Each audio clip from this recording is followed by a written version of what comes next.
Honorable Prime Minister. Honorable Prime Minister. Honorable Prime Minister.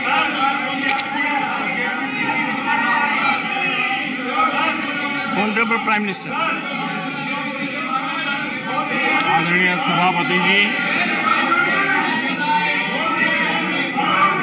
राष्ट्रपति जी के अभिभाषण पर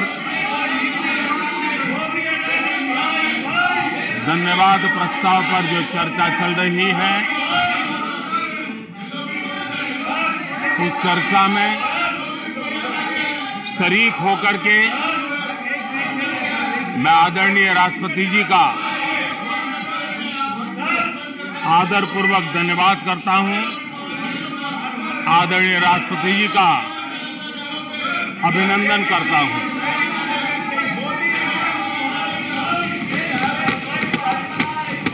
आदरणीय राष्ट्रपति जी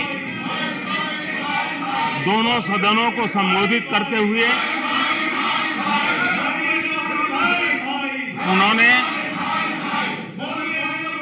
विकसित भारत का एक खाका और विकसित भारत के संकल्प के लिए एक रोड मैप को प्रस्तुत किया है। देश के लिए उनका ये जो कंट्रीब्यूशन है, जो मार्गदर्शन है, उसके लिए Nothing will go on record. Nothing will go on record.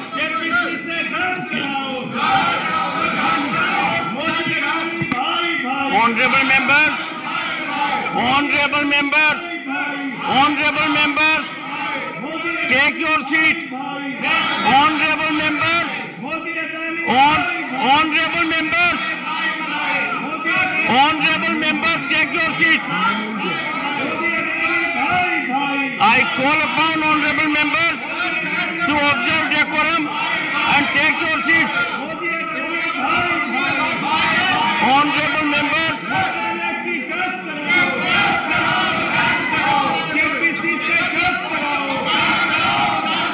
honorable members, take your seats. I will be called upon to name you. I will be called upon to name you. Take your seats. Take your seats. Honorable Prime Minister.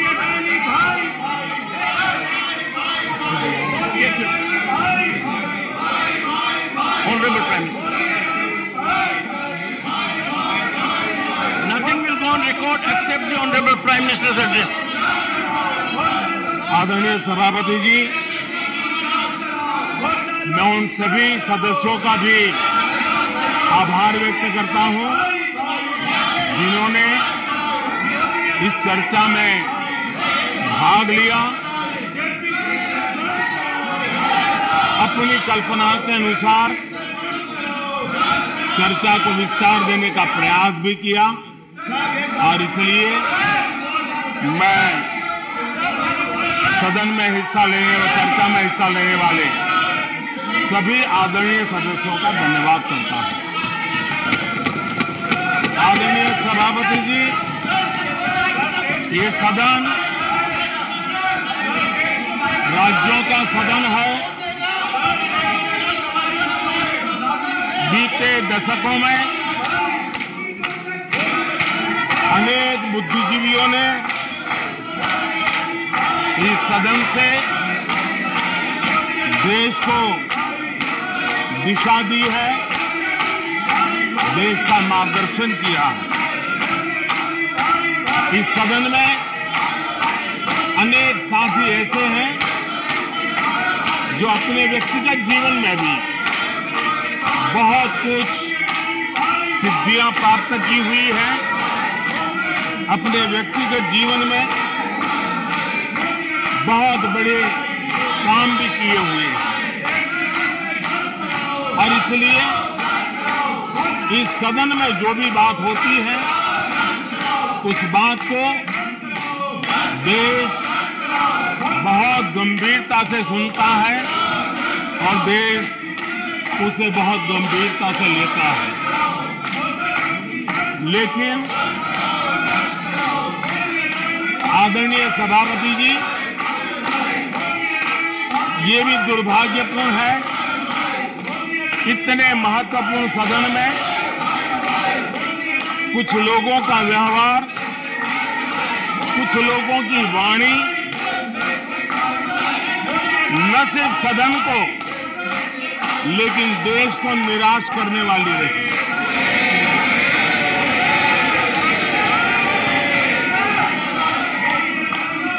इस प्रकार की वृत्ति प्रवृत्ति के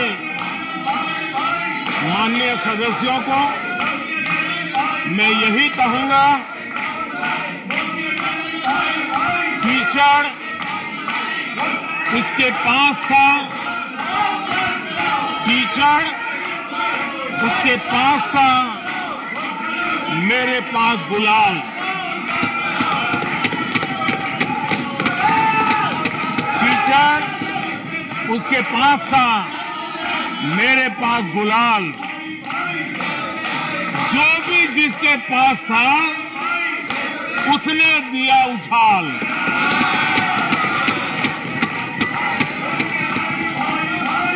और अच्छा ही है,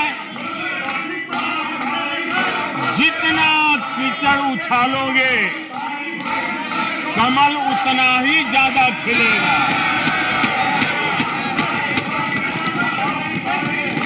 और इसलिए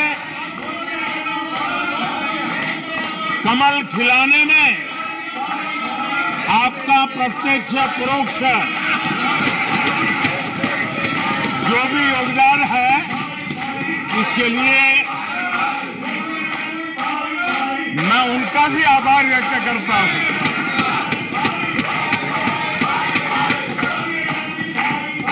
आदरणीय सभापति जी, कल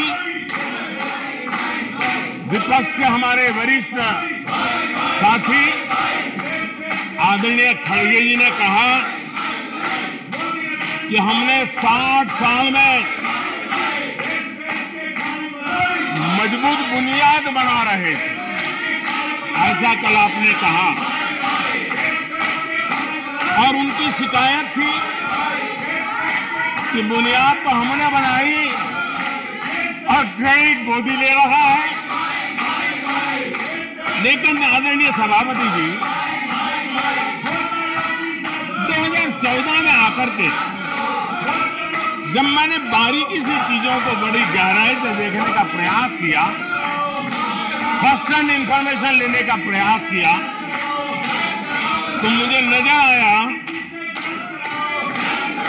कि 60 साल कांग्रेस के परिवार ने, हो सकता है उनका इरादा मजबूत नींव बनाने का हो, मैं उस पर कोई टिप्पणी करना नहीं चाहता, लेकिन 2014 के बाद आकर के मैंने देखा कि उन्होंने गड्ढे ही गड्ढे कर दिए थे। उनका इरादा नींव का होगा, लेकिन उन्होंने गड्ढे ही गड्ढे कर दिए थे। और आदरणीय सभापति जी, जब वो गड्ढे खोद रहे थे, 6-6 दशक बर्बाद कर दिए थे, उस समय दुनिया के छोटे छोटे देश भी सफलता के शिखरों को छू रहे थे, आगे बढ़ रहे थे।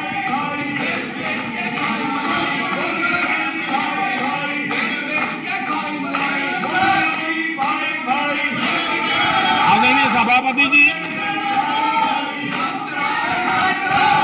उनका तो वो साल इतना अच्छा माहौल था कि पंचायत से लेकर के पार्लियामेंट तक उन्हीं की दुनिया चलती थी। इतना देश भी अनेक आशा अपेक्षाओं के साथ आंख बंद करके उनका समर्थन करता था, लेकिन उन्होंने इस प्रकार की कार्यशैली विकसित की, इस प्रकार का कल्चर विकसित किया कि जिसके कारण वे एक भी चुनौती का परमानेंट सॉल्यूशन करने का न कभी सोचा, न कभी उनको सूझा, न कभी उन्होंने प्रयास किया।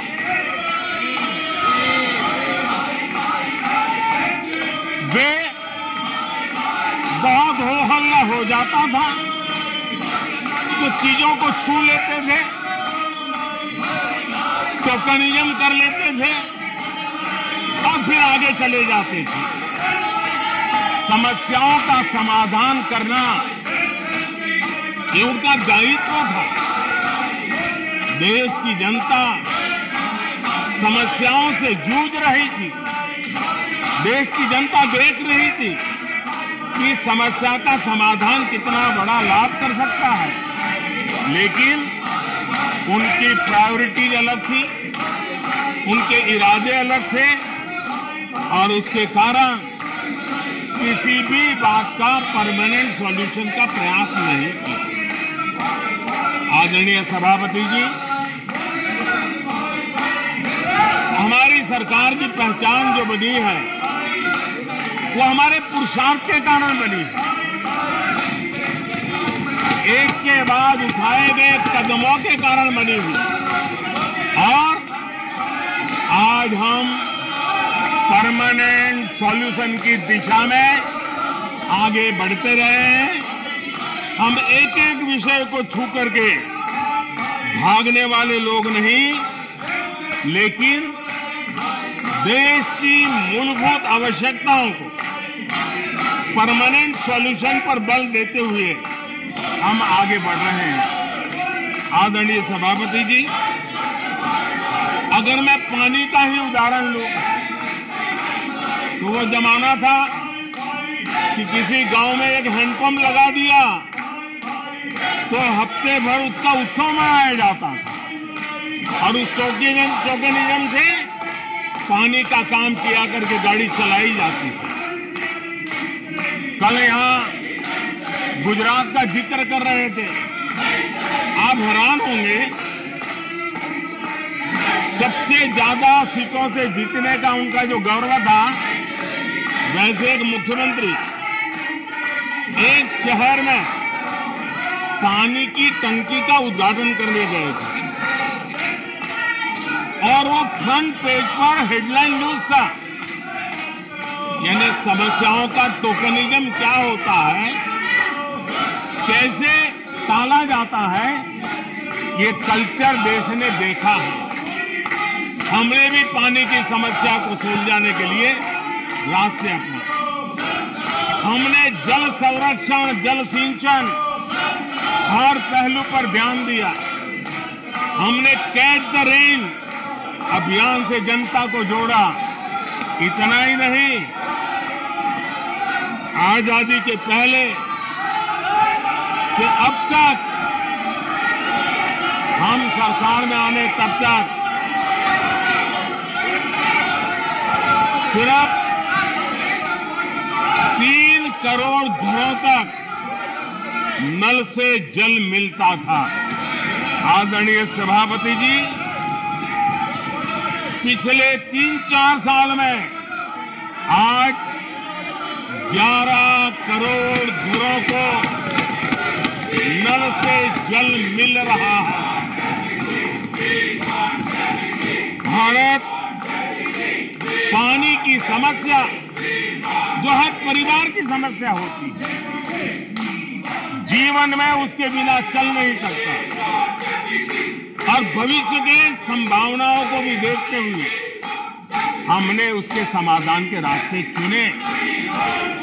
आदरणीय सभापति जी, मैं एक और विषय पर भी जाना चाहता हूं। Empowerment of common people. बैंकों का राष्ट्रीयकरण हुआ था, इस बात से हुआ था कि गरीबों को बैंकों का अधिकार मिले, ऐसी बहानेबाजी की गई थी। लेकिन इस बैंक देश के आधे से अधिक लोग बैंक से दरवाजे तक नहीं पहुंच पाए। हमने परमानेंट सॉल्यूशन निकाला और जनधन अकाउंट का अभियान चलाया। बैंकों को मोटिवेट अपग्रेड किया, ऑन बोर्ड लिया। पिछले 9 साल में ही 48 करोड़ जनधन बैंक खाते खोले गए। इसमें 32 करोड़ बैंक खाते ग्रामीण और कस्बों में हुए हैं, यानी देश के गांव तक प्रगति की मिसाल को ले जाने का प्रयास हुआ। कल खड़गे जी शिकायत कर रहे थे कि मोदी जी बार बार मेरे चुनावी क्षेत्र में आते हैं। वो कह रहे थे मोदी जी कलबुर्गी आ जाते हैं। मैं जरा खड़गे जी को कहना चाहता हूं, मैं आता हूं उसकी शिकायत करने से पहले ये भी तो देखो कि कर्नाटका में 1,70,00,000 जनधन बैंक अकाउंट खुले हैं। इतना ही नहीं, उन्हीं के इलाके में कलबुर्गी में 8 लाख से ज्यादा जनधन खाते खुले हैं। अब सभापति जी बताइए, इतने बैंक के खाते खुल जाए, इतना एम्पावरमेंट हो जाए, लोग इतने जागरूक हो जाए और किसी का इतने सालों के बाद खाता बंद हो जाए तो उनकी पीड़ा मैं समझ सकता हूं। और बार बार उनका दर्द झलकता है और मैं तो हैरान हूं। कभी कभी यहां तक कह देते हैं कि एक दलित को हरा दिया। अरे भाई, उसी इलाके की जनता जनार्दन है, उसने दूसरे दलित को जीता दिया। अब आपको जनता नकार दे रही है, आपको हटा रही है, आपका खाता बंद कर रही है और आप रोना यहां रो रहे हो। आदरणीय सभापति जी,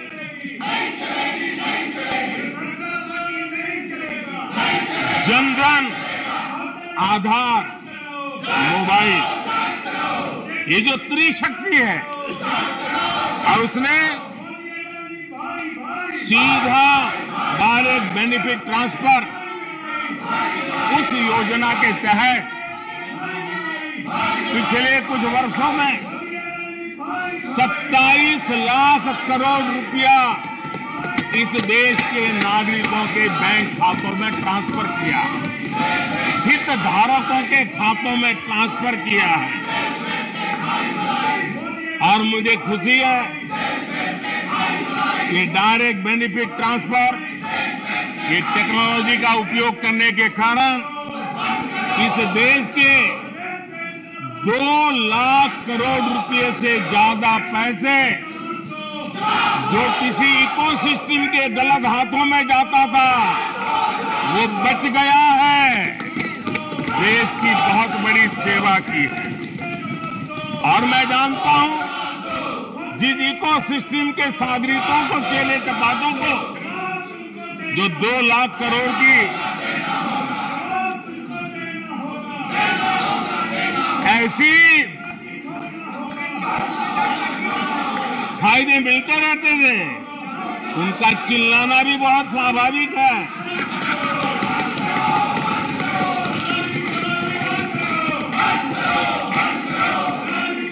आदरणीय सभापति जी, हमारे देश में पहले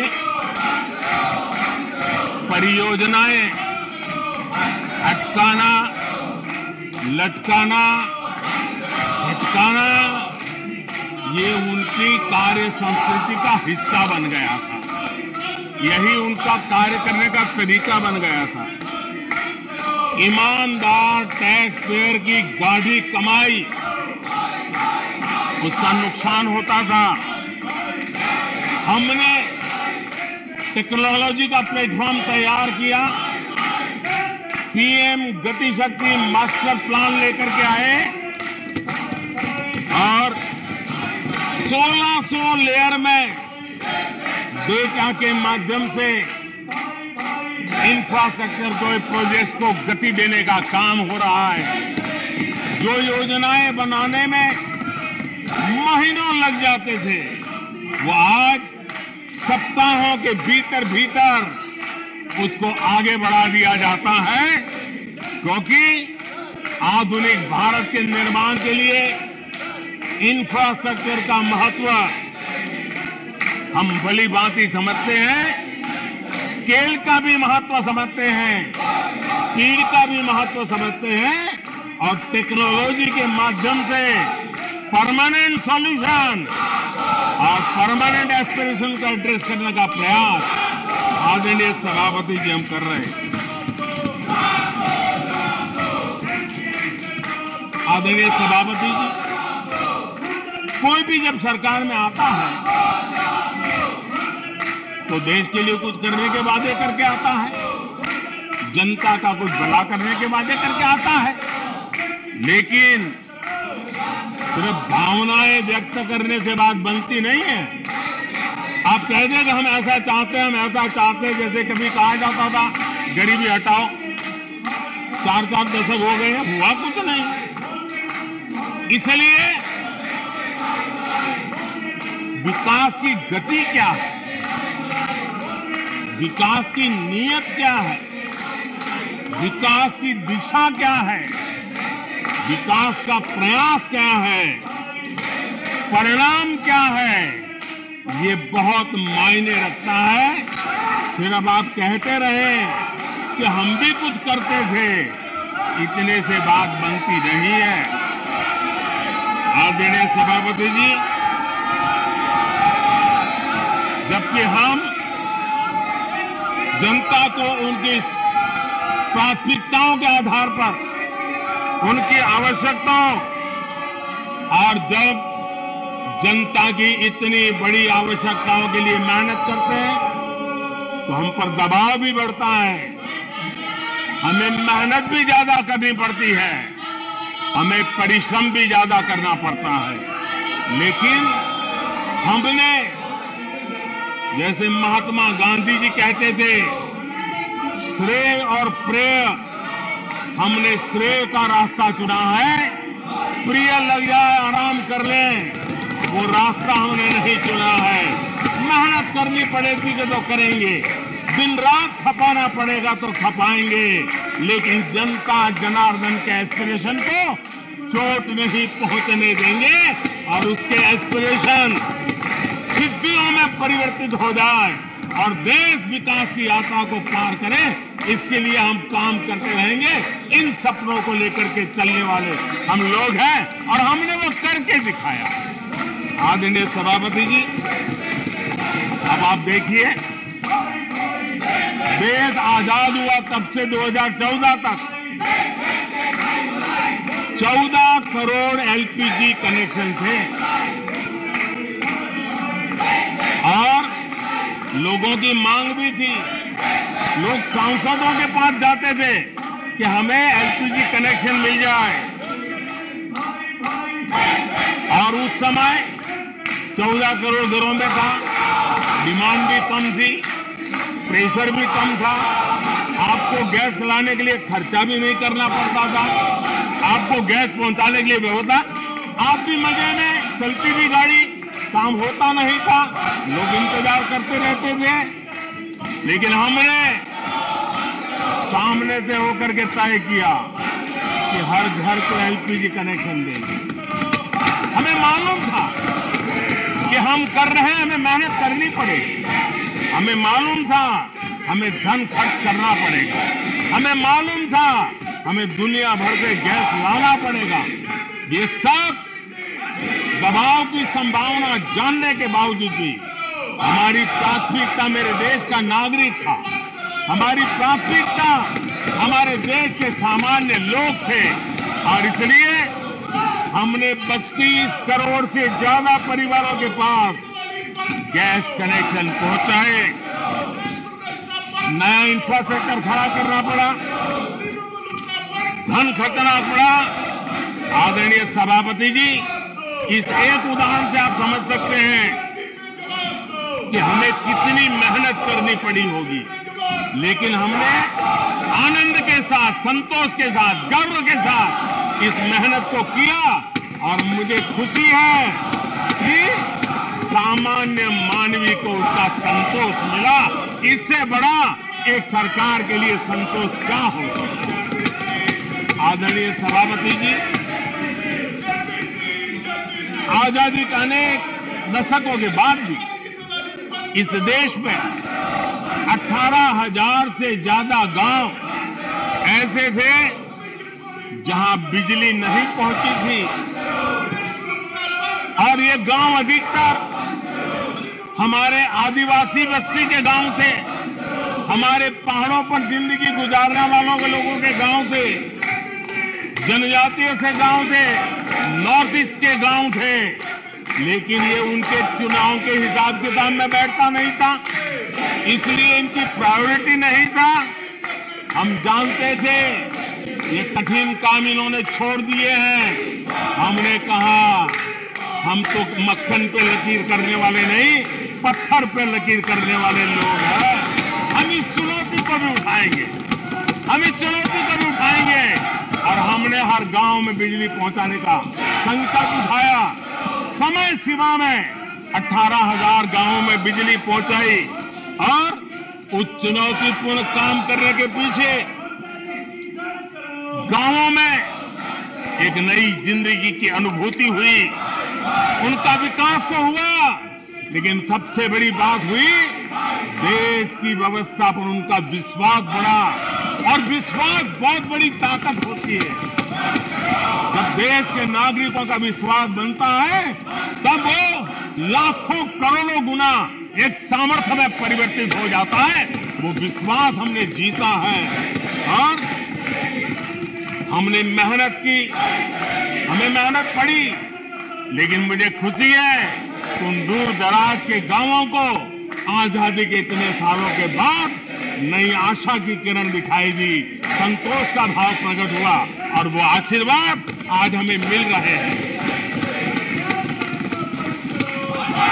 आदरणीय सभापति जी, पहले की सरकारों में कुछ घंटे बिजली आती थी, कहने को तो लगता था बिजली आ गई, गांव के बीच में खंभा डाल दिया तो हर साल उसकी संवत्सरी मनाते थे, फलानी तारीख को खंभा डाला गया था, बिजली तो आती नहीं थी।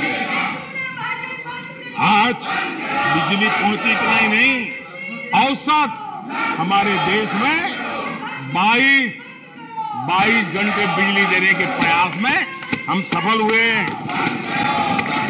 हमें इस काम के लिए नई ट्रांसमिशन लाइनें लगानी पड़ी, हमें नए ऊर्जा उत्पादन के लिए काम करना पड़ा, हमने सौर ऊर्जा की ओर जाना पड़ा, हमें रिन्यूएबल एनर्जी का नए क्षेत्र खोजने पड़े।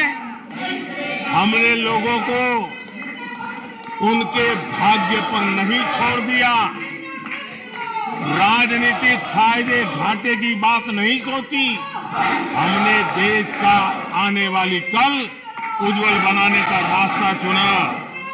हमने खुद के लिए दबाव बढ़ाया, लोगों की मांग बढ़ने लगी, दबाव बढ़ने लगा, हमने मेहनत वाला रास्ता चुना, और इसके नतीजे आज देश देख रहा है।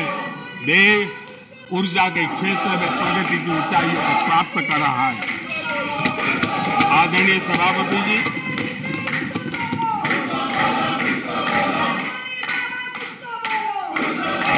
हमने आजादी के अमृत काल में एक बहुत बड़ा हिम्मत भरा कदम उठाया। मैं जानता हूं यह आसान नहीं है, हमें बहुत मेहनत करनी पड़ेगी, और वो रास्ता हमने चुना है सैचुरेशन का। हर योजना के जो लाभार्थी हैं 100% लाभ कैसे पहुंचे, 100% लाभार्थियों को लाभ पहुंचे, बिना रोक टोक के लाभ पहुंचे। और मैं कहता हूं अगर सच्चा पंथ निरपेक्षता है तो यही है, सच्चा सेक्युलरिज्म है तो यही है। और सरकार उस राह पर बड़ी ईमानदारी के साथ चल पड़ी है। अमृत काल में हमने सैचुरेशन का संकल्प लिया है। 100% लाभार्थियों तक पहुंचने का भाजपा एनडीए सरकार का ये संकल्प है। आदरणीय सभापति जी, ये 100% वाली बात, ये सैचुरेशन वाली बात देश की अनेक समस्याओं का समाधान तो है ही। उस नागरिक की समस्याओं का समाधान इतना ही नहीं है, देश की समस्याओं का समाधान है।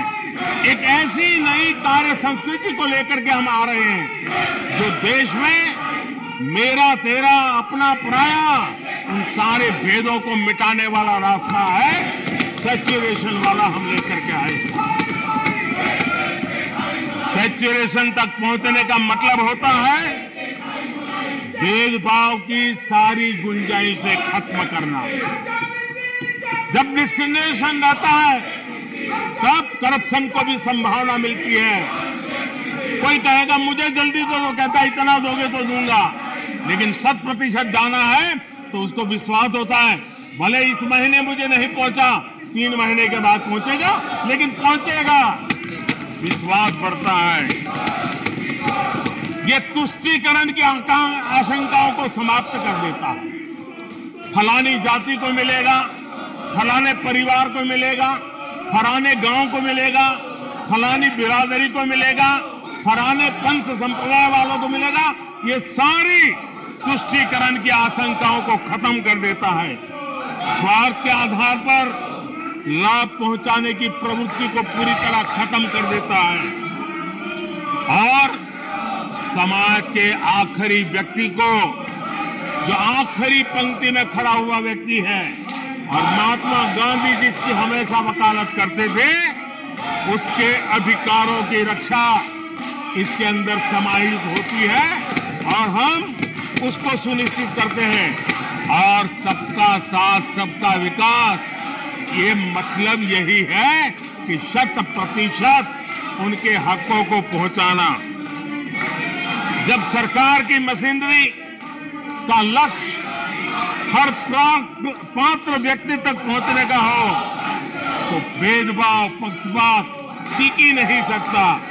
इसलिए हमारा ये 100% सेवा अभियान सोशल जस्टिस, सामाजिक न्याय, इसका बहुत बड़ा सशक्त माध्यम है। यही सामाजिक न्याय की असली गारंटी है। यही सच्ची पंथ निरपेक्षता है, यही सच्चा सेक्युलरिज्म है। हम देश को विकास का ये मॉडल दे रहे हैं जिसमें हितधारक सबको उनके हक मिले। देश हमारे साथ है। कांग्रेस को बार बार देश नकार रहा है, लेकिन कांग्रेस और उसके साथी अपनी साजिशों से बाज नहीं आते हैं और जनता ये देख भी रही है और उनको हर मौके पर सजा भी देती रही। आदरणीय सभापति जी, हमारे देश की आजादी में 1857 से लेकर के स्वतंत्र संग्राम का कोई भी दशक उठा लीजिए, हिंदुस्तान का कोई भी भूभाग उठा लीजिए, मेरे देश की आजादी की लड़ाई में मेरे देश के आदिवासियों का योगदान स्वर्णिम पृष्ठ से भरा पड़ा हुआ है। गर्व होता है देश को कि मेरे आदिवासी भाइयों ने आजादी के महात्म्य को समझा था, लेकिन दशकों तक मेरे आदिवासी भाई विकास से वंचित रहे और विश्वास का सेतु तो कभी बन ही नहीं पाया। आशंकाओं से भरी हुई व्यवस्था बनी और उन नौजवानों के मन में बार बार सरकारों के लिए सवाल उठते चले गए, लेकिन उन्होंने सही नीयत से काम किया होता, नेक नीयत से काम किया होता, आदिवासियों के कल्याण के प्रति समर्पण भाव से काम किया होता, तो आज 21वीं सदी के तीसरे दशक में मुझे इतनी मेहनत नहीं करनी पड़ती। लेकिन उन्होंने नहीं किया। अटल बिहारी वाजपेयी की सरकार थी, पहली बार इस देश में आदिवासियों के विकास के लिए अलग मंत्रालय बना, पहली बार आदिवासियों की कल्याण के लिए, भलाई के लिए, विकास के लिए अलग बजट की व्यवस्था हुई। आदरणीय सभापति जी, हमने 110 जिलों को आकांक्षी जिलों के रूप में आइडेंटिफाई किया, जो विकास में पीछे रह गए, सामाजिक न्याय जैसे महत्व का है, एवं भौगोलिक रूप से भी जो पीछे रह गए हैं उनको न्याय दिलाना उतना ही आवश्यक होता है। और इसलिए हमने 110 आकांक्षी जिले और 110 में आधे से अधिक वो इलाके हैं जहां बहुल जनसंख्या जनजातीय हैं, मेरे आदिवासी भाई बहन रहते हैं। 3 करोड़ से ज्यादा आदिवासी भाइयों को इसका सीधा लाभ मिला है, उनके जीवन में बदलाव आया है।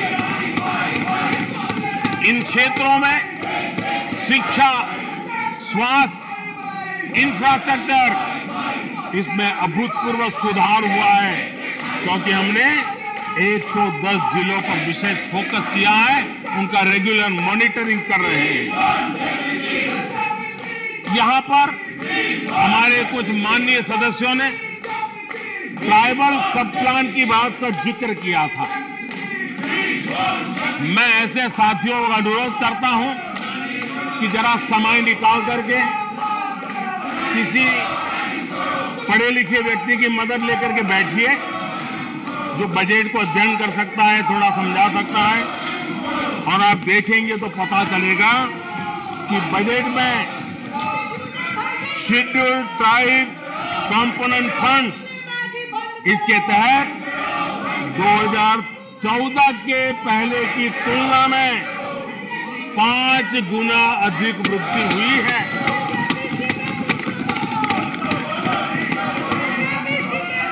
आदरणीय सभापति जी, 2014 के पहले जब उनकी सरकार थी, तब एलोकेशन 20-25 हजार करोड़ रुपए के आसपास रहता था। बहुत पुरानी बात नहीं है, सिर्फ 20-25 हजार करोड़ रुपए। आज यहां आकर के गीत गा रहे हैं।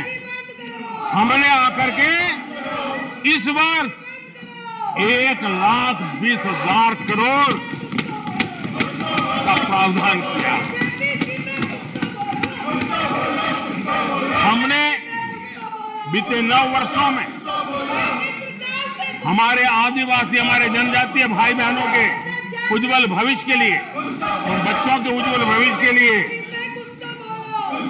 500 नए एकलव्य मॉडल स्कूल स्वीकृत किए हैं, और ये 4 गुना ज्यादा बढ़ोतरी है। इतना ही नहीं, स्कूलों में टीचर, स्टाफ, इस बार हमने 38,000 नए लोगों के रिक्रूटमेंट का, हमने भर्ती का इस बजट में प्रावधान किया। आदिवासियों के कल्याण के लिए समर्पित हमारी सरकार ने, मैं जरा आपको फॉरेस्ट राइट एक्ट की बात की तरफ ले जाना चाहता हूं। आदरणीय सभापति जी, देश आजाद होने से लेकर हमारे आने से पहले 2014 के पहले आदिवासी परिवारों को 14 लाख जमीन के पट्टे दिए गए थे। पिछले 7-8 वर्षों में हमने 7 लाख नए पट्टे दिए। यह अभूतपूर्व काम हुआ है। हमारे आने से पहले 23,000 सामुदायिक पट्टे दिए गए थे। 23,000।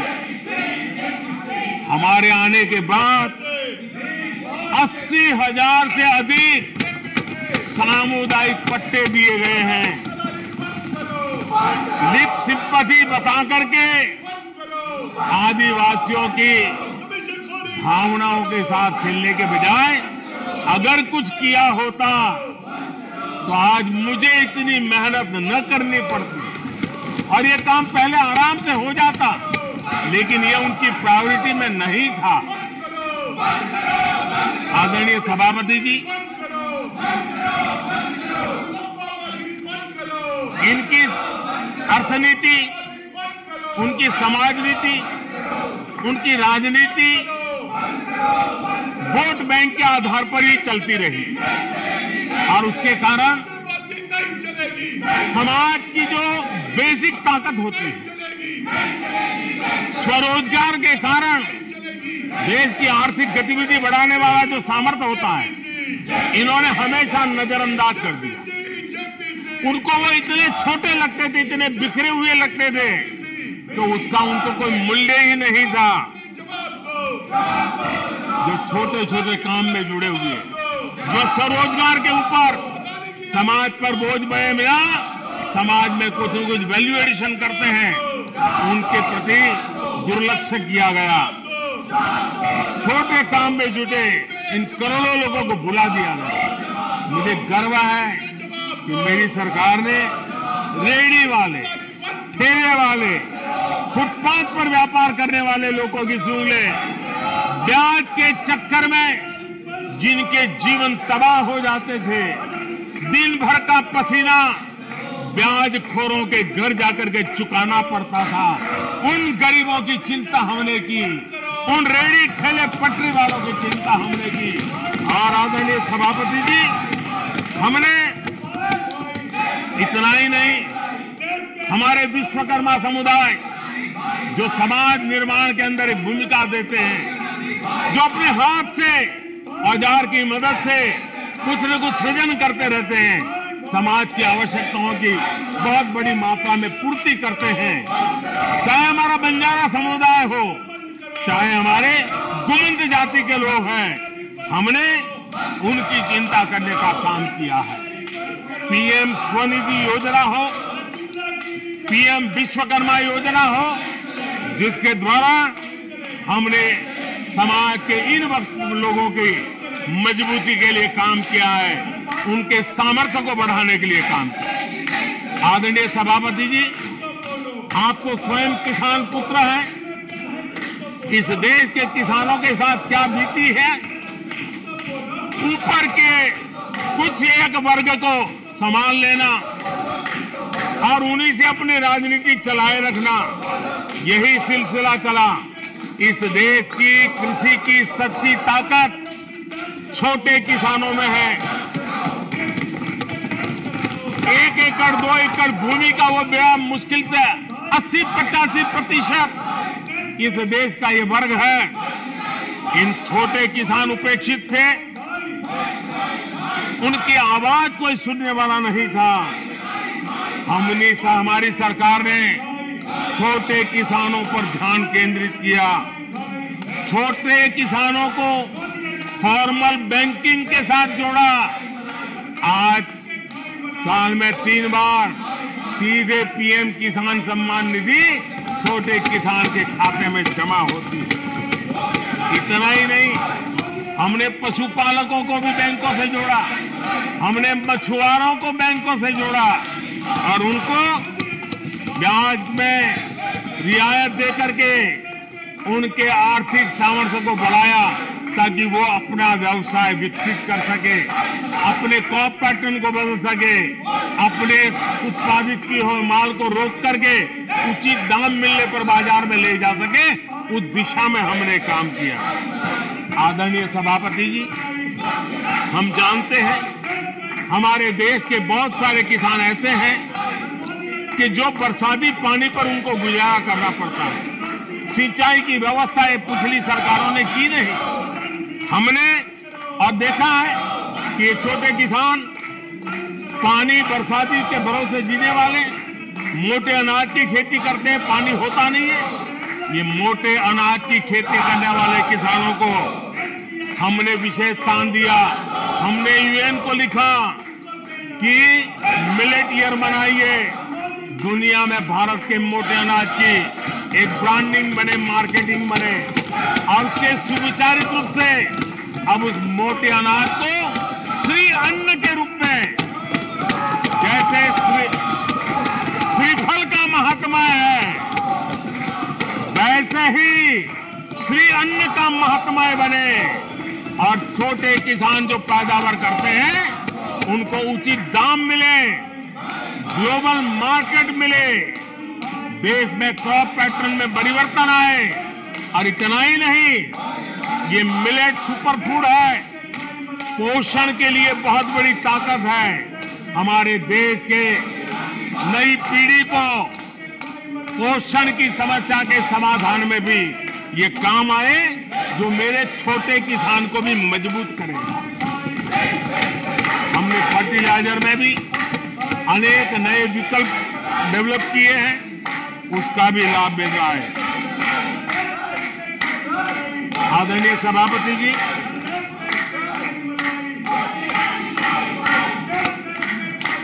हमें बड़े कन्विक्शन के साथ मैं मानता हूं कि जब निर्णय प्रक्रिया में माताओं बहनों की भागीदारी बढ़ती है तो परिणाम अच्छे मिलते हैं, जल्दी मिलते हैं और निर्धारित लक्ष्य को प्राप्त करने वाले होते हैं। और इसलिए माता बहनों की भागीदारी बढ़े, वे निर्णय प्रक्रिया में हमारे साथ जुड़े, उस दिशा में महिला सशक्तिकरण को लेकर के, महिलाओं के नेतृत्व के विकास के लिए हमारी सरकार ने प्राथमिकता दी है। सदन में हमारे एक माननीय सदस्य ने कहा कि महिलाओं को टॉयलेट देने से क्या महिलाओं का विकास हो जाएगा? हो सकता है उनका ध्यान सिर्फ टॉयलेट पे गया हो, वो उनकी कठिनाई होगी, लेकिन मैं जरा बताना चाहता हूं, मुझे इस बात का गर्व है और मैं गर्व अनुभव करता हूं, क्योंकि मैं राज्य में रह करके आया हूं, मेरे गांव में जिंदगी गुजार के आया हूं। मुझे गर्व है कि 11 करोड़ शौचालय बना करके मैंने मेरी माताओं बहनों को इज्जत कर दिया है। मुझे इस बात का गर्व है। हमारी माताओं बहनों, हमारी बेटियों के जीवन चक्र की तरफ जरा नजर करें। हमारी सरकार माताओं बहनों के सशक्तिकरण के लिए कितनी संवेदनशील है, उसकी तरफ मैं जरा ध्यान आकर्षित करना चाहता हूं। और जिनको सिर्फ टॉयलेट पे ही सोच अटक गई थी, वो जरा कान खुल करके सुने, ताकि आगे जाकर ये बताने में उनको सुविधा होगी। गर्भावस्था के दौरान शिशु को पौष्टिक खाना मिले, इसके लिए हमने मातृ वंदना योजना चलाई और इसके लिए प्रेगनेंसी के समय महिला के बैंक खाते में सीधा पैसा जाए, ताकि उसको पोषण से उसके गर्भ में जो बच्चा है उसके स्वास्थ्य को भी लाभ हो। हमारे यहाँ माता मृत्यु दर, शिशु मृत्यु दर, इस गंभीर समस्या से मुक्ति का एक उपाय इंस्टीट्यूशनल डिलीवरी, हमारे गरीब से गरीब मां की इंस्टीट्यूशनल डिलीवरी हो, शिशु का जन्म अस्पताल में हो, इसके लिए हमने धन भी खर्च करना तय किया और व्यापक अभियान भी चलाया और उसके सुफल दिखाई भी दे रहे हैं। हम जानते हैं किसी न किसी मानसिक विकृति के कारण बेटियों को मां के कोख में ही मारने की प्रवृत्ति बढ़ गई थी। ये समाज के लिए कलंक था। हमने बेटी बचाओ अभियान चलाया और आज मुझे खुशी है कि बेटे जन्म लेते हैं उसकी तुलना में बेटियों की संख्या बढ़ रही है। ये हमारे लिए संतोष का विषय है। हमने बेटियों की रक्षा का काम किया है। बेटी जब बड़ी होकर स्कूल जाए और शौचालय के अभाव में 5वीं 6वीं कक्षा में आते आते स्कूल छोड़ दें, हमने उस चिंता को भी किया और स्कूलों में बच्चियों के लिए अलग टॉयलेट बनाए ताकि मेरी बच्चियों को स्कूल छोड़ना न पड़े। ये हमने चिंता की। बेटी की शिक्षा जारी रहे और इसलिए हमने सुकन्या समृद्धि योजना, जिसमें अधिक ब्याज दे करके बेटियों को सुरक्षित शिक्षा की व्यवस्था का प्रबंध किया ताकि परिवार भी उनको प्रोत्साहन दे। बेटी बड़ी होकर अपना काम करने के लिए बिना गारंटी मुद्रा योजना से लोन ले सके, अपने पैरों पे खड़ी हो सके। और मुझे खुशी है कि मुद्रा योजना के लाभार्थियों में 70% हमारी माताएं बेटियां हैं। हमने ये काम किया है। मां बनने के बाद भी नौकरी जारी रख सके, इसके लिए मातृत्व अवकाश में हमने वृद्धि की है। वो डेवलप कंट्रियों से भी कभी कभी ज्यादा है। ये काम हमने किया है। बेटियों के लिए हमने सैनिक स्कूल खोल दी है। आदरणीय सभापति जी, आप तो स्वयं सैनिक स्कूल के विद्यार्थी रहे हैं। बेटियों को वहां एंट्री नहीं थी, वो काम भी हमने कर दिया। आज सैनिक स्कूलों में मेरी बेटियां पढ़ रही हैं। इतना ही नहीं, हमारी बेटियां अबला नहीं सबला है। वो सेना में जाना चाहती है, अफसर बनना चाहती है। हमने हमारी बेटियों को सेना के दरवाजे भी खोल दिए हैं। और आज गर्व होता है सियाचिन में मेरे देश की कोई बेटी मां भारती की रक्षा करने के लिए तैनात होती है। बेटी को गांव में कमाई के अवसर मिले और इसके लिए हमने विमेन सेल्फ हेल्प ग्रुप, उसको एक नई ताकत दी, वैल्यू एडिशन किया और बैंकों से मिलने वाली उनकी रकम में बहुत बड़ा इजाफा किया। और इसलिए वो भी हमने उनकी प्रगति के लिए हमारी माताओं, बेटियों को, बहनों को लकड़ी के धुएं से जिंदगी में मुसीबतें झेलनी न पड़े, इसलिए हमने उज्ज्वला योजना से गैस का कनेक्शन दिया।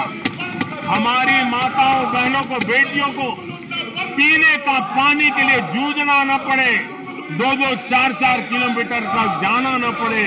हमने नल से घर तक पानी पहुंचाने का अभियान चलाया ताकि मेरी माताओं, बेटों को, बेटियों को, बहनों को, बेटियों को अंधेरे में गुजारा न करना पड़े। इसलिए हमने सौभाग्य योजना से ऐसे गरीब परिवारों तक बिजली पहुंचाई। बेटी, मां, बहन कितनी ही गंभीर बीमारी हो लेकिन कभी बताती नहीं है। उसको चिंता रहती है कि कहीं बच्चों पे कर्ज हो जाएगा, परिवार पर बोझ हो जाएगा। वो पीड़ा सहती है लेकिन अपने बच्चों को अपनी बीमारी के विषय में नहीं बताती है। उन माताओं, बहनों को आयुष्मान कार्ड दे करके अस्पताल में बड़ी से बड़ी बीमारी से मुक्ति का रास्ता हमने खोल दिया है। आदरणीय सभापति जी, बेटी का संपत्ति पर अधिकार हो, इसलिए हमने सरकार की तरफ से जो आवाज देते हैं उसमें बेटी के राइट को निश्चित किया, उसके नाम पर प्रॉपर्टी करने का काम किया। हमने महिला सशक्तिकरण के लिए हमारी माताओं, बहनों को जो भी छोटी मोटी बचत कर ले, मुसीबत झेल करके बचत करना माताओं, बहनों का स्वभाव होता है और वो घर में अनाज के डिब्बे में पैसे रख करके गुजारा करती है। उस मुसीबत में निकाल के हमने उसको जनधन के खाते दे दिए। बैंक में पैसा जमा करे इसकी व्यवस्था कर दे। और आदरणीय सभापति जी, इस बजट सत्र के लिए तो गर्व की बात है कि बजट सत्र का प्रारंभ महिला राष्ट्रपति के द्वारा होता है और बजट सत्र का विधिवत प्रारंभ महिला वित्त मंत्री के स्तर पर होता है। देश में ऐसा संयोग पहले कभी नहीं आया जो आज आया है। और हमारा तो प्रयास रहेगा कि ऐसे शुभ अवसर आगे भी देखने को मिले।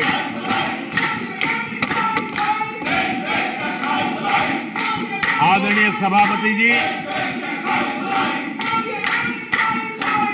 जब देश को आधुनिक होना है, नए संकल्पों को पार करना है, तो हम साइंस और टेक्नोलॉजी के सामर्थ्य को नकार नहीं सकते। साइंस और टेक्नोलॉजी के महात्मा को हमारी सरकार भली भांति समझती है, लेकिन हम टुकड़ों में नहीं सोचते, हम टोकनिज्म में नहीं सोचते हैं। हम साइंस और टेक्नोलॉजी की तरफ से देश को आगे बढ़ाने के लिए हर दिशा में काम कर रहे हैं, सार्वत्रिक प्रयास कर रहे हैं, अनेकविध इनिशिएटिव ले रहे हैं।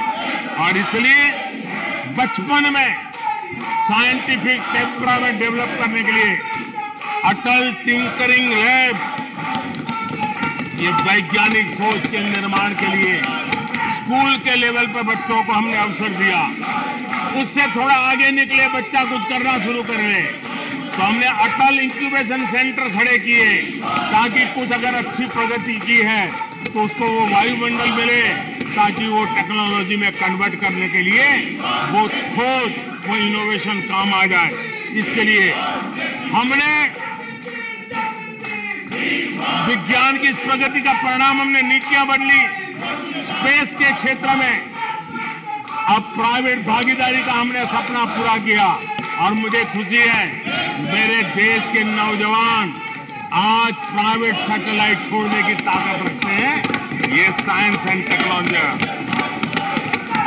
आज स्टार्टअप की दुनिया जो मूलतः साइंस और टेक्नोलॉजी से जुड़ी हुई है, उसमें यूनिकॉर्न की संख्या में आज हम दुनिया में तीसरे नंबर पर पहुंच गए।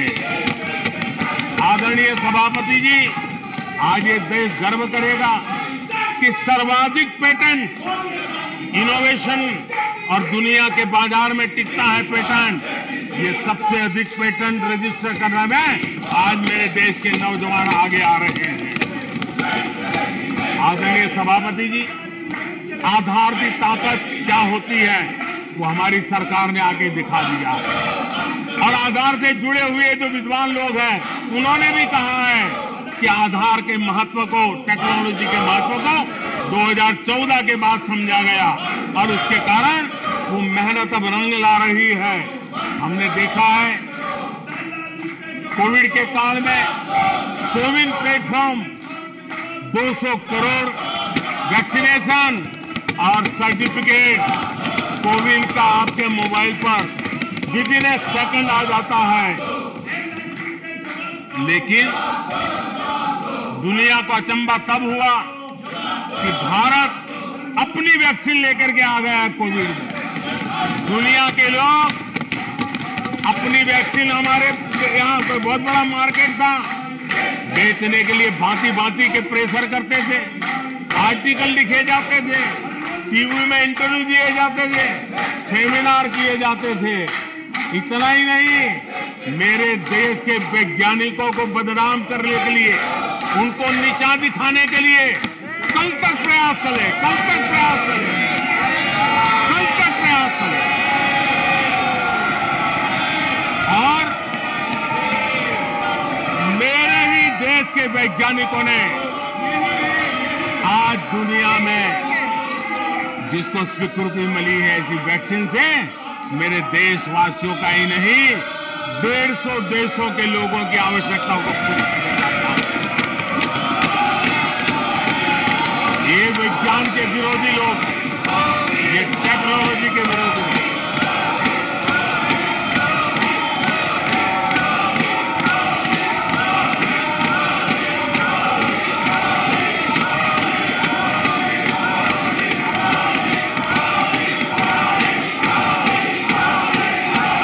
आदरणीय सभापति जी, ये विज्ञान के विरोधी है, ये टेक्नोलॉजी के विरोधी है। हमारे वैज्ञानिकों को बदनाम करने का कोई मौका नहीं छोड़ते। फार्मेसी की दुनिया में हमारा देश एक ताकत बन के उभर रहा है। दुनिया की फार्मेसी का हब बन रहा है। हमारे नौजवान नए नए इनोवेशन कर रहे हैं, उसको बदनाम करने के रास्ते खोज रहे हैं ये लोग। उनको देश की चिंता नहीं है, अपने राजनीतिक उठापटक की चिंता है। ये दुर्भाग्य है देश का। आदरणीय सभापति जी, आज मैं बाली में था।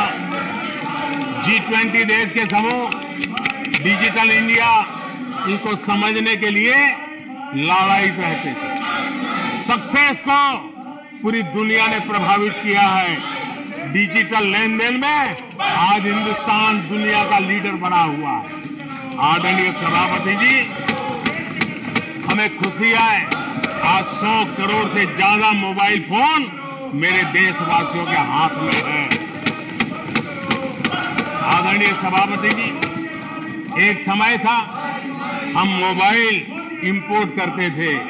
आज गर्व है मेरा देश मोबाइल एक्सपोर्ट कर रहा है। 5G हो, AI हो, IoT हो, उस तकनीक को आज देश बहुत तेज गति से अपना रहा है, उसका विस्तार कर रहा है। ड्रोन, इसका इस्तेमाल सामान्य जीवन में हो, सामान्य नागरिक की भलाई हो। हमने पॉलिसी में वो बदलाव किया और दवाइयां दूर सुदूर इलाकों में ड्रोन से पहुंचाने का काम आज मेरे देश में हो रहा है। साइंस और टेक्नोलॉजी के महत्व को आज खेत में मेरा किसान ड्रोन की ट्रेनिंग लेकर के खेती में ड्रोन का क्या उपयोग हो, आज मेरे गांव में दिखाई दे रहा है। जियो स्पेशल सेक्टर में हमने दरवाजे खोल दिए। ड्रोन के लिए एक पूरा नया विकास का विस्तार करने का अवसर हमने कर दिया। आज देश में यूएन जैसे लोग चर्चा करते हैं कि दुनिया में लोगों के पास अपने पास जमीन के घर के मालिकाना हक नहीं है। यूएन की चिंता है दुनिया। भारत ने ड्रोन की मदद से, स्वामित्व योजना से गांव में, घरों में उसका नक्शा और मालिकी हक देने का काम किया है। उसको कोर्ट कचहरी के चक्करों से और कभी घर बंद हो, कोई आकर के कब्जा कर न ले, सुरक्षा का एहसास दिया है।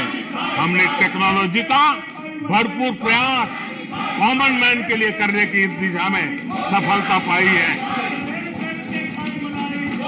आज देश टेक्नोलॉजी के क्षेत्र में आधुनिक विकसित भारत के सपने में उसका महत्व हम समझते हैं और इसलिए ह्यूमन रिसोर्स डेवलपमेंट, इनोवेशन, इसका महत्व बहुत है।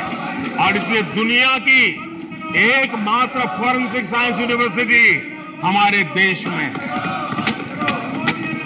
हमने गति शक्ति यूनिवर्सिटी बना करके इंफ्रास्ट्रक्चर की दुनिया में एक नई पहल की है।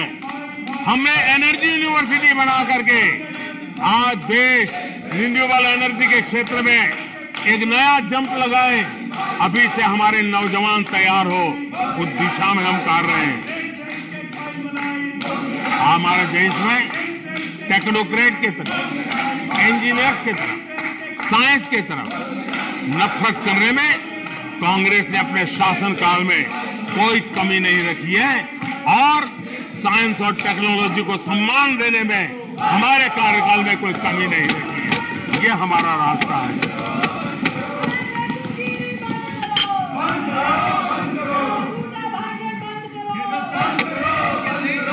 आदरणीय सभापति जी, यहाँ रोजगार की भी चर्चा हुई। मैं हैरान हूं कि जो अपने आप को सबसे लंबे समय तक सार्वजनिक जीवन का दावा करते हैं, इनको ये मालूम नहीं है कि नौकरी और रोजगार में फर्क होता है। जिनको नौकरी और रोजगार का फर्क समझ नहीं है, वो हमें उपदेश दे रहे हैं। आदरणीय सभापति जी,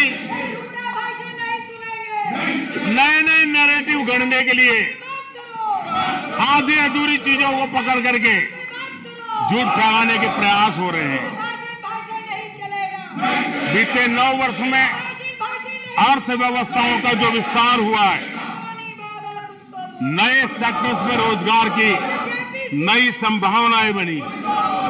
आज ग्रीन इकोनॉमी में देश जिस प्रकार से आगे बढ़ रहा है, उसने ग्रीन जॉब की बहुत बड़ी संभावनाएं धरती पर उतार करके दिखाई है और अधिक संभावनाएं बनी हुई है। डिजिटल इंडिया के विस्तार से डिजिटल इकोनॉमी, उसका भी एक नया क्षेत्र। आज सर्विस सेक्टर में डिजिटल इंडिया एक नई बुलंदी पर है। 5 लाख कॉमन सर्विस सेंटर, गांव के अंदर एक कॉमन सर्विस सेंटर में 2-2, 5-5 लोग रोजी रोटी कमाते हैं। और दूर सुदूर जंगलों के छोटे छोटे गांव में भी कॉमन सर्विस सेंटर में आज हमारे देश की आवश्यक सेवाएं गांव के लोगों को एक बटन पर उपलब्ध हो, ये व्यवस्था हुई है। डिजिटल इकोनॉमी ने अनेक नए रोजगार की संभावनाएं पैदा की। आदरणीय सभापति जी, 90,000 रजिस्टर्ड स्टार्टअप, इसने भी रोजगार के नए द्वार खोले हैं। अप्रैल से नवंबर 2022 के दौरान ईपीएफओ पेरोल में 1 करोड़ से अधिक लोग जोड़े गए हैं। 1 करोड़ से अधिक लोग। आदरणीय सभापति जी, आत्मनिर्भर भारत रोजगार योजना, इसके जरिए 60 लाख से अधिक नए कर्मचारियों का लाभ हुआ है। आत्मनिर्भर भारत अभियान के तहत हमने अपने उद्यमियों के लिए स्पेस, डिफेंस, ड्रोन, माइनिंग, कोल, अनेक क्षेत्रों को खोला है, जिसके कारण रोजगार की संभावना में नई गति आई है। और देखिए, हमारे नौजवानों ने इन सारे कदमों का आगे आकर के अवसर उठाया है, उसका फायदा। आदरणीय सभापति जी, रक्षा के क्षेत्र में यह देश आत्मनिर्भर बने, ये देश के लिए बहुत आवश्यक है। मुझे खुशी है कि रक्षा के क्षेत्र आत्मनिर्भरता का मिशन लेके हम चले। आज 350 से ज्यादा निजी कंपनियां रक्षा के क्षेत्र में आई है और करीब 1 लाख करोड़ रुपए का एक्सपोर्ट रक्षा के क्षेत्र में मेरा देश कर रहा है। और अभूतपूर्व रोजगार इस क्षेत्र में भी पैदा हुए हैं। आदरणीय सभापति जी, रिटेल से लेकर के टूरिज्म तक हर सेक्टर का विस्तार हुआ है। खादी और ग्रामोद्योग, महात्मा गांधी के साथ जो व्यवस्था जुड़ी हुई है, खादी ग्रामोद्योग को भी डुबो दिया था। आजादी के बाद सर्वाधिक खादी ग्रामोद्योग के रिकॉर्ड तोड़ने का काम हमारे कालखंड में हुआ है। आदरणीय सभापति जी, इंफ्रास्ट्रक्चर में हो रहा रिकॉर्ड निवेश, चाहे रेल का काम होता हो, रोड का काम होता हो, पोर्ट का काम होता हो, एयरपोर्ट का काम होता हो, प्रधानमंत्री ग्राम सड़क योजनाएं बनती हो, ये सारे इंफ्रास्ट्रक्चर के काम, उसके लिए जो मटेरियल लगता है, उस इंडस्ट्री में रोजगार की संभावनाएं बढ़ी है।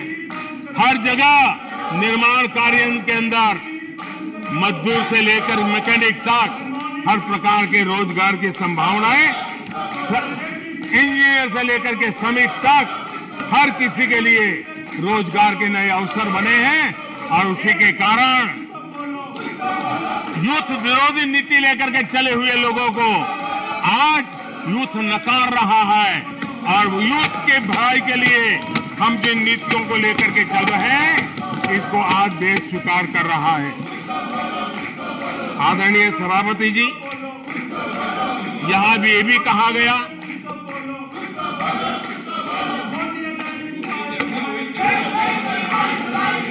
आदरणीय सभापति जी,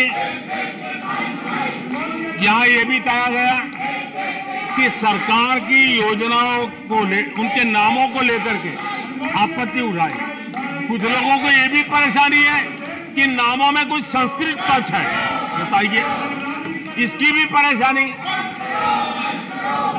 आदरणीय सभापति जी, मैंने किसी अखबार में पढ़ा था, मैं कोई वेरीफाई तो नहीं किया है, और रिपोर्ट कह रही थी 600 जितनी सरकारी योजनाएं सिर्फ गांधी नेहरू परिवार के नाम पे है।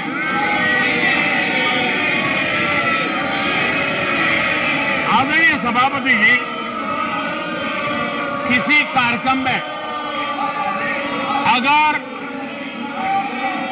नेहरू जी के नाम का उल्लेख नहीं हुआ तो कुछ लोगों के बाल खड़े हो जाते हैं, उनका लहू एकदम गर्म हो जाता है कि नेहरू जी का नाम क्यों नहीं दिया। आदरणीय सभापति जी, मैं बहुत आश्चर्य होता है कि चलो भाई, हमसे कभी छूट जाता होगा नेहरू जी का नाम, और छूट जाता होता होगा हम ठीक भी कर लेंगे क्योंकि वो देश के पहले प्रधानमंत्री थे। लेकिन मुझे ये समझ नहीं आता है कि उनकी पीढ़ी का कोई व्यक्ति नेहरू सरनेम रखने से डरता क्यों? क्या शर्मिंदगी है नेहरू सरनेम रखने से? क्या शर्मिंदगी है? इतना बड़ा महान व्यक्तित्व अगर आपको मंजूर नहीं है, परिवार को मंजूर नहीं है, और हमारा हिसाब मांगते रहते हो। आदरणीय सभापति जी,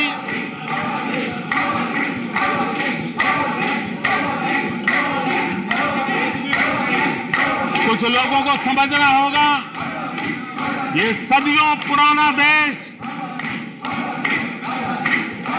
सामान्य मानवी के पसीने और पुरुषार्थ से बना हुआ देश, जन जन की पीढ़ियों की परंपरा से बना हुआ देश है।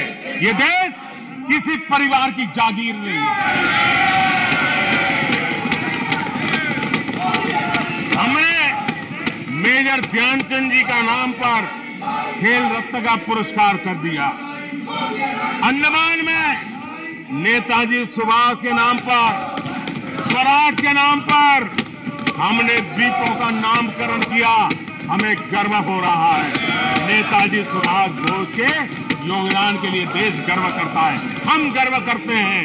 इतना ही नहीं, जो लोग आए दिन हमारे देश की सेना को नीचा दिखाने का मौका नहीं छोड़ते, हमने इन द्वीपों को परमवीर चक्र प्राप्त करने वाले सेनानियों के नाम कर दिया। आने वाली सदियों तक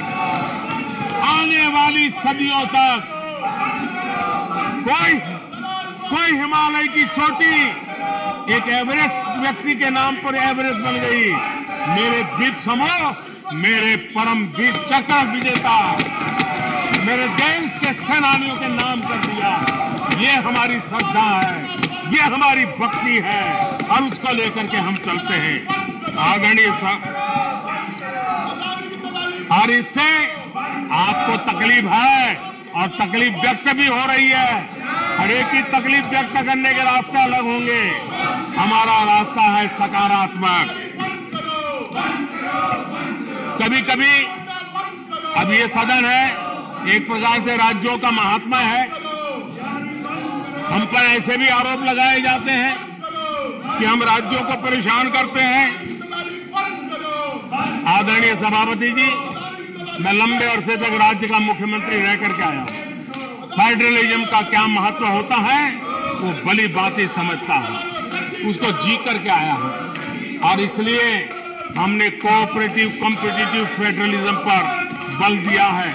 आओ हम पर्दा करें, हम आगे बढ़े, हम सहयोग करें, हम आगे बढ़े, उस दिशा में हम चले हैं। हमने हमारी नीतियों में नेशनल प्रोग्रेस का भी ध्यान रखा है और रीजनल एस्पिरेशन को भी एड्रेस किया है।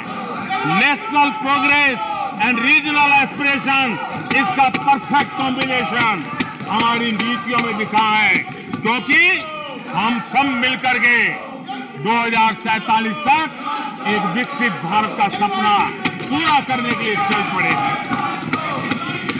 लेकिन जो लोग आज विपक्ष में बैठे हैं, उन्होंने तो राज्यों के अधिकारों की धज्जियां उड़ा दी।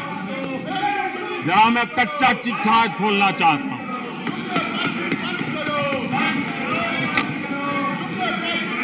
जरा इतिहास उठा करके देख लीजिए,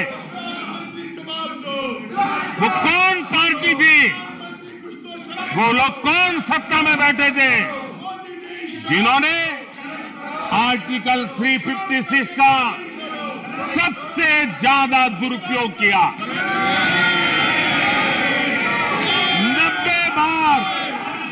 90 बार चुनी हुई सरकारों को गिरा दिया। कौन है वो? कौन है जिन्होंने किया? कौन है जिन्होंने किया? कौन है जिन्होंने किया? इतना ही नहीं सभापति जी, एक प्रधानमंत्री ने आर्टिकल 356 का 50 बार उपयोग किया, आधी सेंचुरी कर दी। वो नाम है श्रीमती इंदिरा गांधी का। 50 बार सरकारों को गिरा दिया। केरल में आज जो लोग इनके साथ खड़े हैं, जरा याद कर लीजिए, थोड़ा बार माइक लगा दीजिए। केरल में वामपंथी सरकार चुनी गई, जिसे पंडित नेहरू पसंद नहीं करते थे। कुछ ही कालखंड के अंदर चुनी हुई पहली सरकार को गढ़ते थे। आज आप वहां खड़े हैं, आपके साथ क्या हुआ था जरा याद कीजिए। आदरणीय सभापति जी, जरा डीएमके के मित्रों को भी बताता हूं, तमिलनाडु में एमजीआर और करुणानिधि जैसे दिग्गजों की सरकारें, उन सरकारों को भी इन्हीं कांग्रेस वालों ने बर्खास्त कर दिया। एमजीआर की आत्मा देखती होगी आप कहां खड़े हो। यहां पर पीछे बैठे हैं इस सदन के वरिष्ठ सदस्य और जिनको मैं हमेशा एक आदरणीय नेता मानता हूं, श्रीमान शरद पवार जी। 1980 में शरद पवार जी का आयु 35-40 साल की थी। एक नौजवान मुख्यमंत्री महाराष्ट्र की सेवा करने के लिए निकला था, उनकी सरकार को भी गिरा दिया गया और आज वो वहां है। आज वो वहां है। हर क्षेत्रीय नेता को उन्होंने परेशान किया और एनटीआर के साथ क्या किया। यहां कुछ लोग आज कपड़े बदले होंगे, नाम बदला होगा, ज्योतिषियों की सूचना के अनुसार नाम बदला होगा, लेकिन कभी वो भी उनके साथ थे। उस एनटीआर की सरकार को, और वो तबीयत के लिए अमेरिका गए थे, अपने हेल्थ के लिए गए थे। आपने एनटीआर की सरकार को गिराने का प्रयास किया। ये कांग्रेस की राजनीति का स्तर था। आदरणीय सभापति जी, अखबार निकाल के देख लीजिए, हर अखबार लिखता था कि राजभवनों को कांग्रेस के दफ्तर बना दिए गए हैं, कांग्रेस के हेडक्वार्टर बना दिए गए। 2005 में झारखंड में एनडीए के पास ज्यादा सीटें थी, लेकिन गवर्नर ने यूपीओ को शपथ के लिए बुला लिया था। 1982 में हरियाणा में भाजपा और देवीलाल के पास प्री पोल उनका एग्रीमेंट था, उसके बावजूद भी गवर्नर ने कांग्रेस की सरकार के लिए निमंत्रण कर दिया था। ये कांग्रेस के पाप, और आज देश को गुमराह करने की बातें कर रहे हैं। आदरणीय सभापति जी, मैं एक बात को जानना चाहता हूं। मैं एक गंभीर विषय की ओर अब ध्यान देना भी चाहता हूं। महत्वपूर्ण विषयों को मैंने स्पर्श किया है और आज देश में आर्थिक नीतियों की जिनको समझ नहीं है, जो 24 घंटा राजनीति के सिवा कुछ सोचते नहीं है, जो सत्ता के खेल खेलना यही जिनको सार्वजनिक जीवन का काम दिखता है, उन्होंने अर्थनीति को अनर्थ नीति में परिवर्तित कर दिया। मैं उनको चेतावनी देना चाहता हूं और मैं इस सदन की गंभीरता के साथ उनसे कहना चाहता हूं कि अपने रिस्पेक्टिव स्टेट को जाके समझाएं कि ये गलत रास्ते पर न चले जाएं। हम हमारे पड़ोस के देशों का हाल देख रहे हैं कि वहां पर क्या हाल हुआ है। अनाप शनाप कर्ज लेकर के किस प्रकार के देशों को डुबो दिए गए। आज हमारे देश में भी तत्कालीन लाभ के लिए अगर भुगतान करेगा तो आने वाली पीढ़ी करेगी। हम तो कर्ज करो जीपीओ वाला खेल आने वाला देखेगा। ये कुछ राज्यों ने अपनाया है, वो उनका तो तबाह कर देंगे, देश को भी बर्बाद कर देंगे। अब देश अब कर्ज के तले दबते जा रहे हैं। ये देश आज दुनिया में उनको कर्ज देने के लिए कोई तैयार नहीं है। ये मुसीबतों से गुजर रहे हैं। मैं राजनीतिक वैचारिक मतभेद हो सकते हैं, दलों के विषय में एक दूसरे के प्रति टीका टिप्पणी हो सकती है, लेकिन देश की आर्थिक सेहत के साथ खिलवाड़ मत कीजिए। आर्थिक सेहत के साथ खिलवाड़ मत कीजिए। आप ऐसा कोई पाप मत कीजिए जो आपके बच्चों के अधिकारों को छीन ले और आज अपना मौज कर ले और बच्चों के नसीब में बर्बादी छोड़ के चले जाए। ऐसा करके न जाए। आज आपको पॉलिटिकली सूट कर, मैंने तो देखा एक सरकार, एक मुख्यमंत्री ने बयान दिया कि भाई अब ठीक है, मैं तो निर्णय करता हूं, अभी मुसीबत मुझे कहां आएगी, 2030-32 के बाद आएगी, जो आएगा वो भुगतेगा। क्या कोई देश ऐसे चलता है क्या? लेकिन ये जो वृत्ति बन रही है वो बहुत चिंता का विषय है।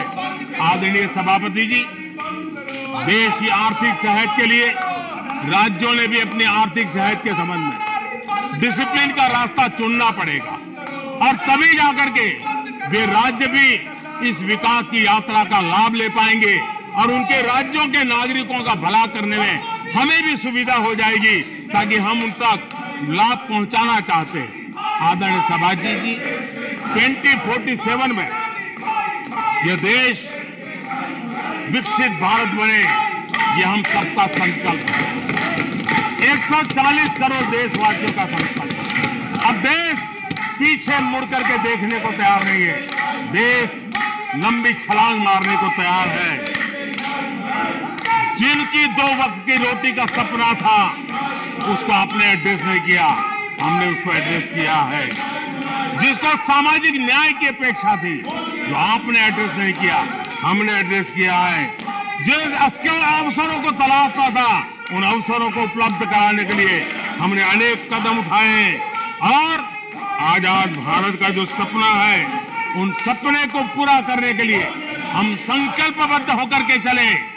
और आदरणीय सभापति जी, देश देख रहा है, देश देख रहा है, एक अकेला कितनों को भारी पड़ रहा है, एक अकेला कितनों को भारी पड़ रहा है।